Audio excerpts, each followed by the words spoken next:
Let's give our hands to God. Father God, patuloy Ama na kayo po ang tunay na madakila sa aming mga buhay. Dalangin namin naman na bigyan niyo po kaming kalakasang physical, especially Lord, spiritual, upang lumakad na naaayon po sa inyong kalooban. Salamat sa karunungan, katalinuhan, O Diyos.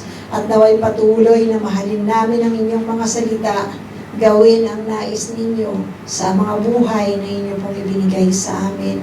Patuloy kayong madakila at patuloy na magpala sa amin, Ama. Tunay nga po, O Diyos, na makita namin sa aming mga buhay na ang lahat na nagtitiwala sa inyo ay hindi nawawalan, O God. Pagpalain niyo po ang buhay ng bawat isa, Lord. Tunay nga pong patatagin ninyo ang aming pananampalataya sa inyo, O God. Maraming salamat, Ama, sa pag-iingat ninyo sa amin, sa mga mahal namin sa buhay, O Diyos. Sa patuloy na pag-i-encourage ninyo sa pagpapaalala ng inyong pong mga pangako, O Diyos, sa amin. That we are not only living para sa mundo nito, but we live, Lord God, dahil tunay nga po ang buhay na ito, O Diyos, ang paghahanda po namin sa eternity.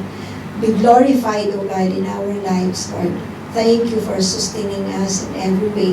Thank you for the victories, O Lord God, na amin pong naranasan at mararanasan pa. Be glorified, Lord. We worship and praise your name. In Jesus' name. Amen. Amen.